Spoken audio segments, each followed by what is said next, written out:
हाँ जी, सभी का मेरा नमस्कार। मेरा नाम है दिव्या मांगड़ और मैं आपको तैयारी करवाती हूँ यूजीसी नेट जेआरएफ के लिए। मेरा पेपर 2 है कॉमर्स और आज की क्लास बहुत इंपॉर्टेंट होने वाली है क्योंकि लॉजिकल रीजनिंग हम पढ़ने वाले हैं। और लॉजिकल रीजनिंग से एक क्वेश्चन जो मैं आज आपको टॉपिक पढ़ाने वाली हूँ वहाँ से आता ही आता है। हम पढ़ने वाले हैं इंडक्टिव और डिडक्टिव रीजनिंग के बारे में डिफरेंस।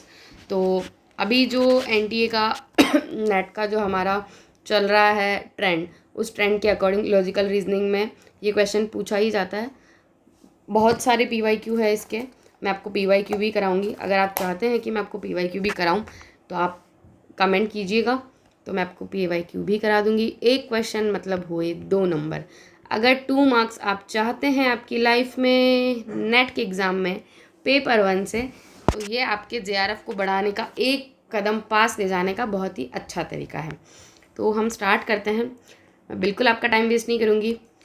रीजनिंग के टाइप्स होते हैं, कितने टाइप्स होते हैं? 2 टाइप की रीजनिंग होती है, इंडक्टिव रीजनिंग, डिडक्टिव रीजनिंग।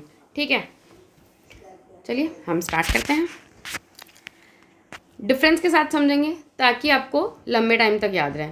कोई भी चीज़ अगर आप डिफरेंस के साथ समझते हैं तो आपको लंबे टाइम तक याद रहती है, और आप लंबे टाइम तक याद रखना चाहते हैं तो आप डिफरेंस के साथ पढ़िया करें। उससे क्या होता है कि आपको लंबे टाइम तक तो याद रहता ही है, और उससे क्या होता है कि ये एक क्लिक हिट है। मतलब कि आप एग्ज़ाम में हो और आपको पता है कि इसका तो ये नहीं होगा, इसका ये होगा, तो इससे क्या होता है कि आपको डायरेक्ट याद आ जाता है। तो आप उसको डिफरेंस अगर आप याद करने की कोशिश करते हो तो वो आपके लिए बहुत ईजी प्रोसेस हो जाता है, लर्निंग का भी, क्लिक हिट का भी, कि आपको एग्ज़ाम में जो है वो याद आ जाए, है ना। तो स्टार्ट करते हैं। Inductive reasoning, deductive reasoning. मैं अपना कैमरा ऑफ कर रही हूँ ताकि ये क्लैरिटी से आप देख सको। वैसे तो दिख रहा है बट फिर भी ठीक है। तो inductive reasoning specific to general और deductive reasoning general to specific. जब आप कुछ थ्योरी से प्रैक्टिकल की साइड पे जाते हो, या आप मतलब वो हो जाएगा हमारा डिडक्टिव।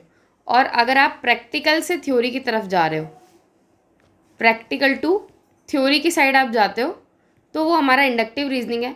और थ्योरी से अगर आप प्रैक्टिकल की साइड जाते हो तो वो हमारा डिडक्टिव रीजनिंग है। इसको आप ऐसे समझिए कि कोई एग्जाम्पल लिया हुआ है।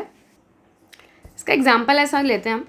इंडक्टिव रीजनिंग जैसे स्पेसिफिक से थ्योरी के बारे में बता रहा है, स्पेसिफिक टू जनरल बता रहा है, तो इसका एग्जाम्पल ये होगा कि आपने 3 मैंगो खाए, ठीक है, तीनों मैंगो मीठे थे, तो आपने क्या लगाया कि ऑल मैंगोज आर स्वीट।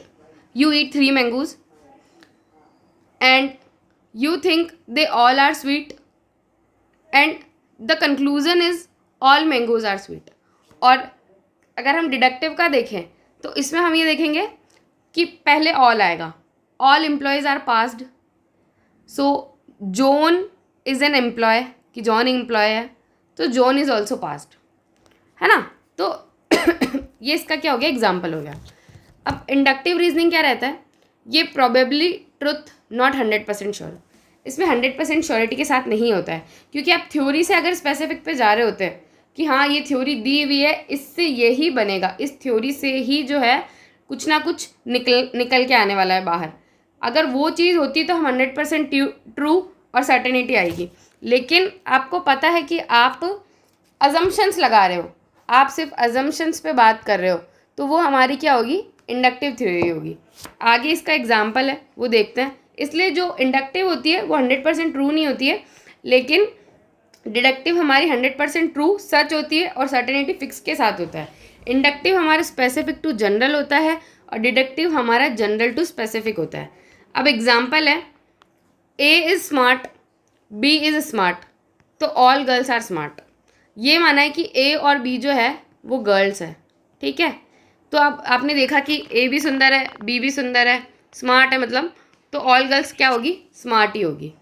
अब ऑल गर्ल्स आर प्रिटी, अब ये अपने को थ्योरी में पहले ही पता चल गया कि सारी लड़कियां क्या है, सुंदर है, तो शीला इज़ अ गर्ल। अगर सारी लड़कियां ही सुंदर है और शीला लड़की है तो शीला प्रिटी ही होगी, है ना। तो ये क्या हुआ, 100% श्योरिटी के साथ आया डिडक्टिव। ये बॉटम अप अप्रोच है और ये टॉप डाउन अप्रोच है। If premises are true conclusion, no need to always true. अगर प्रीमाइसेस ट्रू है तो ज़रूरी नहीं है कि कंक्लूजन भी हमेशा ट्रू हो, लेकिन अगर प्रीमाइसेस ट्रू है डिडक्टिव में तो कंक्लूजन भी हमेशा ट्रू ही होगा, क्योंकि हम थ्योरी से, जनरल से स्पेसिफिक के साइड जा रहे हैं, है ना। उसके बाद यहाँ पे डेटा का कैसा पैटर्न कंक्लूजन रहता है, ये सिर्फ यूनिवर्सल ट्रुथ पे बात करता है कि थ्योरी जो प्रूफ्ड हो गई है उस पर बात करेगा, और कंक्लूजन इसका क्या होगा, एविडेंस, एक्सपेरिमेंट एविडेंस, कोई ना कोई एक्सपेरिमेंट किया होगा, उससे जो एविडेंस मिला होगा ये उसी पे बात करेगा। और ये हमेशा इनोवेटिव होता है। क्या होता है ये हमेशा, इंडक्टिव थ्योरी हमेशा इनोवेटिव होती है कि ये कुछ नया रूल निकालता है। इंडक्टिव क्या है, fast and easy as we need evidence and use in our daily life. अब ये क्वेश्चन आ जाता है कि डेली लाइफ में यूज़ होने वाली रीजनिंग कौन सी है, तो वो इंडक्टिव रीजनिंग है। तो जिसके लिए हमें एविडेंस चाहिए होता है, ये क्या होती है, फास्ट और ईजी होती है कि हाँ इसके बाद यही हुआ होगा। और डिडक्टिव रीजनिंग थोड़ी सी डिफ़िकल्ट होती है, क्योंकि ये सिर्फ ट्रू फैक्ट पे बात करती है, ये अजम्पशंस पे बात करती है। इंडक्टिव थ्योरी अजम्पशंस पे बात करती है और डिडक्टिव केवल ट्रू फैक्ट्स होते हैं उस पर ही बात करती है, इसलिए ये डिफ़िकल्ट होती है। इसका ये पैटर्न है, इससे बहुत बार क्वेश्चन आया हुआ है। प्रोसेस है इंडक्टिव रीजनिंग का प्रोसेस और डिडक्टिव रीजनिंग का प्रोसेस। ये प्रोसेस आपको याद होना चाहिए, बहुत इंपॉर्टेंट है, बहुत ज़्यादा इंपॉर्टेंट है। हर बार मतलब कि मोस्ट ऑफ द टाइम किसी ना किसी शिफ्ट में ये क्वेश्चन पूछा ही जाता है, तो हम इसको याद कर लेते हैं। सबसे पहले ऑब्जर्वेशन, उसके बाद पैटर्न, उसके बाद हाइपोथेसिस, उसके बाद थ्योरी। तो OPHT ये हमारा है इंडक्टिव का, और डिडक्टिव पहले थ्योरी करेंगे, उसको हाइपोथेसिस करेंगे, काल्पनिक बनाएंगे, उसका पैटर्न देखेंगे और फिर उसका क्या हो जाएगा, कन्फर्मेशन हो जाएगा। तो THPC ये प्रोसेस आपको याद होना ही चाहिए, क्योंकि इंडक्टिव में आपने क्या किया, पहले कुछ ऑब्जर्व किया, क्योंकि आप नया कर रहे हो ना। डिडक्टिव में तो जो थ्योरी दे दी है उसके अकॉर्डिंग ही आपको चीज़ें करनी है, लेकिन इंडक्टिव में आपको क्या करना है, नया करना है। तो पहले आपने ऑब्जर्व करा, ऑब्जर्व करने के बाद उसको पैटर्न बनाया, उस पैटर्न को आपने क्या किया, हाइपोथेसाइज करा, और उसके बाद आपने थ्योरी लिख दी। और इसमें पहले से थ्योरी लिखी हुई है, उस पर आपने कुछ काल्पनिक चीज़ें करी, हाइपोथेसिस करी है, उस पर आपने क्या करा है, पैटर्न बनाया है, और उस पर फिर आपने क्या कर दिया, कन्फर्मेशन कर दिया। Got my point. ये हमारा आ गया डिडक्टिव और इंडक्टिव का प्रोसेस का डिफरेंस। इंपॉर्टेंट है, याद रखिएगा प्लीज़, ये क्वेश्चन आएगा फिक्स है। क्या होता है, इंडक्टिव मे बी स्ट्रॉन्ग और वीक। अगर वैलिड और इनवैलिड की बात की जा रही है तो वो डिडक्टिव की बात की जा रही है। किसकी बात की जा रही है, डिडक्टिव की। लेकिन स्ट्रॉन्ग और वीक की बात की जा रही है तो वो बात की जा रही है इंडक्टिव की। इंपॉर्टेंट है, याद रखिएगा। पॉजिटिविज्म, जो जैसा है उसको वैसा ही रखना है। पॉजिटिविज्म का मतलब यही है कि जो जैसा है वो वैसा ही रहेगा, उसमें आप नया चेंजेस नहीं कर सकते, है ना, वैसा ही रहेगा। लेकिन पोस्ट पॉजिटिविज्म में आप चेंजेस कर सकते हो, इसमें न्यू चेंजेस आ जाते हैं, ठीक है। Inductive person to person believe करता है, क्योंकि थ्योरी नहीं है। डायरेक्ट थ्योरी होती तो आप उस पर वही उसी से निकालते कंक्लूजन, लेकिन यहाँ पे कंक्लूजन है आपके पास एक एग्जाम्पल है जिससे आपको थ्योरी बनानी है। तो ये तो होता है साइंटिफिक, क्योंकि ये फिक्स्ड है, ये क्योंकि स्ट्रक्चर्ड है, ये अनस्ट्रक्चर्ड है। अनस्ट्रक्चर्ड क्यों होगा इंडक्टिव, क्योंकि वहाँ पे कुछ भी फिक्स नहीं है, सर्टेनिटी 100% नहीं है, ट्रू नहीं है। ट्रुथ कहाँ पे है, डिडक्टिव में है। ये known to unknown, known to unknown का क्या मतलब हुआ कि भाई थ्योरी है जो दी हुई है, आप जानते हो उसके बारे में, आप जानते हो, और फिर नोन टू अननोन मतलब कि आप नई चीज़ें निकालना चाह रहे हो उसके साथ। अब एबडक्टिव रीजनिंग ये मिक्सअप है इंडक्टिव और डिडक्टिव का। तो इनकम्प्लीट ऑब्जर्वेशन होता है। ट्राई टू बेस्ट प्रिडिक्शन, आप बेस्ट प्रिडिक्ट करना चाहते हो, क्योंकि जब पूरी इन्फॉर्मेशन नहीं दी होती है ना, कुछ भी पूरी फुल इन्फॉर्मेशन नहीं है, तो वो एबडक्टिव रीजनिंग है। तो आप क्या करते हो, प्रिडिक्ट करते हो कि ये हो सकता है, इसलिए प्रोबेबल ट्रूथ होता है। इससे डायरेक्ट क्वेश्चन पूछा हुआ है, ये मैं आपको लिख के दे रही हूँ, ये 2 मार्क्स आपके यहाँ पे गेन हो जाएंगे अगर आपकी शिफ्ट में ये क्वेश्चन आता है तो। PYQ है, ये इंपॉर्टेंट है। ऐसा पूछा था कि ट्राई टू बेस्ट प्रिडिक्शन कौन सी रीजनिंग है, इंडक्टिव, डिडक्टिव या एबडक्टिव। तो एबडक्टिव पे टिक करना है, आसान है। तो ये क्लास तो यहाँ तक ही थी, पर मैं आपको एक बार फिर से रिवाइज करवा रही हूँ।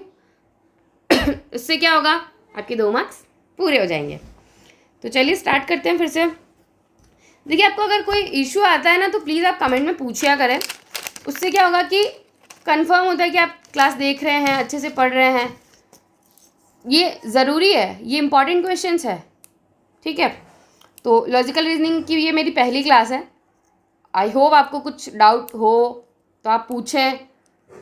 बहुत ही इम्पॉर्टेंट टॉपिक है, बहुत इम्पॉर्टेंट टॉपिक है, इससे क्वेश्चन पूछा ही जाता है। और मैं आपको वैसे भी डायरेक्ट लर्निंग करवा रही हूँ कि जो एग्ज़ाम में आने वाला है उसी बेसिस पे हम चल रहे हैं। हम ऐसा नहीं है कि कोई भी टॉपिक लेके उठा के चल रहे हैं, नहीं। जो PYQ में मोस्ट इम्पॉर्टेंट बहुत बार पूछा जा चुका है, मैं आपको वही ज़्यादा पढ़ा रही हूँ।